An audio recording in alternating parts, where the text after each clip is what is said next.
Ka-Express, papasok na sa pinakamahalagang stretch ng taon ng Gilas Pilipinas. Matapos ang huling PBA Playdate ngayong August 14, magsisimula ang mahagang national team break para mabigyan ng oras ang Gilas sa paghanda sa dalawang magkasunod na laban sa FIBA World Cup Asian Qualifiers, Jordan sa August 28 at Iran sa August 30, parehong sa Mall of Asia Arena gaganapin.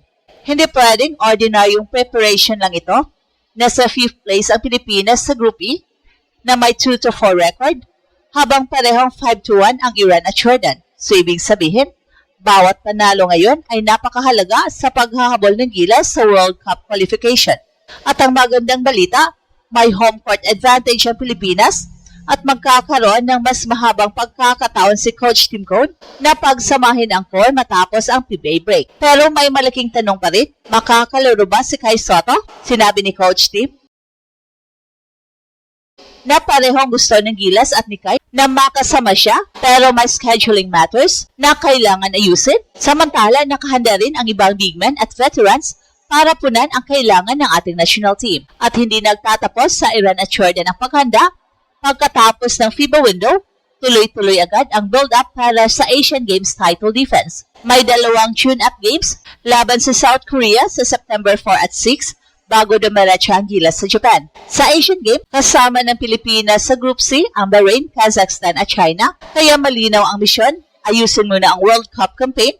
Pagkatapos ay ipagtanggol ang gitong medalya, isang mahalagang training block, dalawang napakahalagang torneo at isang Gilas Pilipinas na kailangang maging handa sa pinakamabigat na laban nitong 2026. At dito na talaga papasok ang seryosong bahagi ng preparasyon ng Gilas dahil pagkatapos ng PBA action ngayong August, magkakaroon na ng malaking window para makapag-focus ang national team sa international basketball.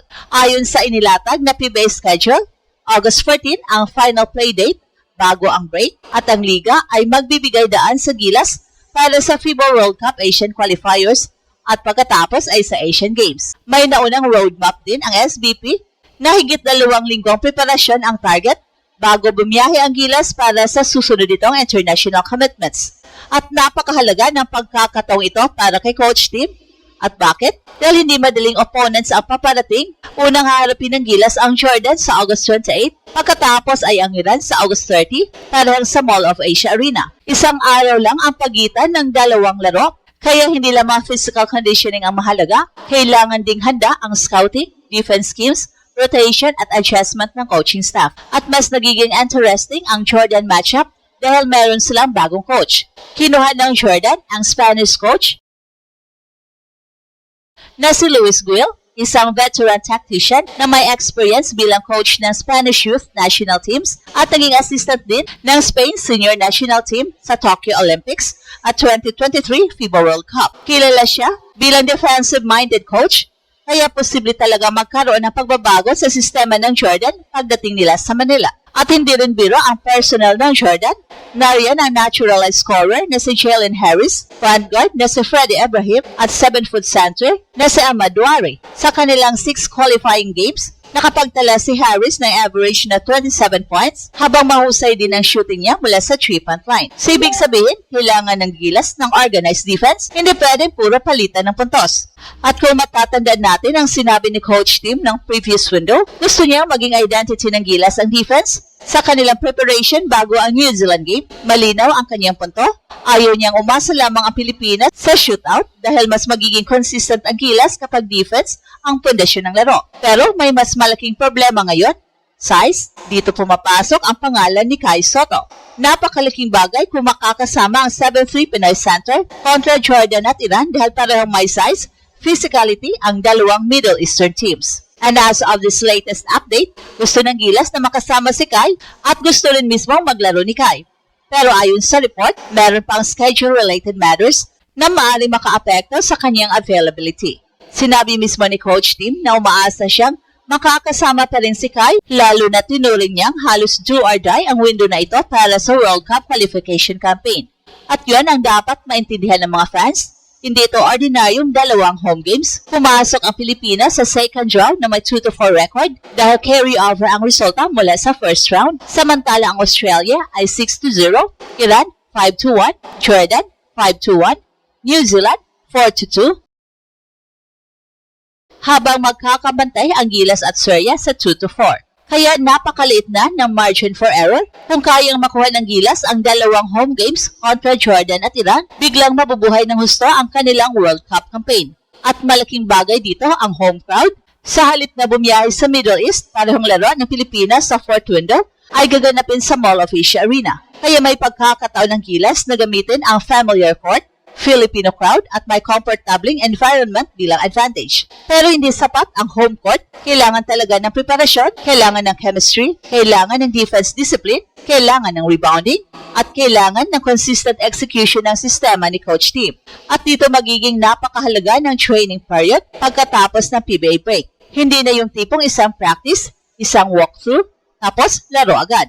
May pagkakataon silang magtrabaho sa spacing, ball movement, defensive rotations at combinations ng players. At para sa atin, ito ang pinakamaganda pagkakataon ng Gilas na muling buuin ang momentum nito. Dahil pagkatapos ng Jordan at Iran, wala pang pahinga ang national team, may isa pang malaking misyon na nag-aantay, ang depensa ng Asian Games gold medal. At dito nagiging mas interesting ang kabuuang Gilas schedule. Hindi hiwalay na preparasyon ang World Cup qualifiers at Asian Games. Sa practical na paraan, maring maging isang mahabang national team camp ang buong stretch mula second half ng August hanggang September. At ayon kay SBP Executive Director Erica D, pagkatapos ng kanilang preparasyon sa Pilipinas, ay aalis ang Gilas papuntang South Korea sa September 3 at magkakaroon ng dalawang friendly games laban sa Korean national team sa September 4 at September 6. Pagkatapos nito, diretso na sila sa Japan para sa Asian Games. Magandang move ito dahil ang South Korea ay historically isa sa pinakamahirap na opponents ng Pilipinas sa Asian basketball. Mabilis sila, magaling sa 3-point shooting, mahusay ang movement without the ball, at disciplined ang kanilang execution. Kaya dalawang tune-up games kontra Korea bago ang Asian Games ay magandang testing ground para makita ni Coach Tim kung ano pa ang kailangang ayusin bago magsimula ang gold medal defense. At pagkatapos nito, Asian Games na agad. Ang Pilipinas ay nasa Group C kasama ang Bahrain, Kazakhstan at China. Ang opening assignment ay Bahrain sa September 11, susundan ng Kazakhstan sa September 12, at pagkatapos ng isang araw, napahinga ay ang malaking rematch kontra China sa September 14. At alam natin kung bakit espesyal ang China game. Noong nakaraang Asian Games sa Hangzhou, gumawa ang Gilas ng isa sa pinakamatinding comeback sa kasaysayan ng Philippine basketball nang bumangon mula sa 20-point deficit at talunin ang host China 77-76 sa semifinal.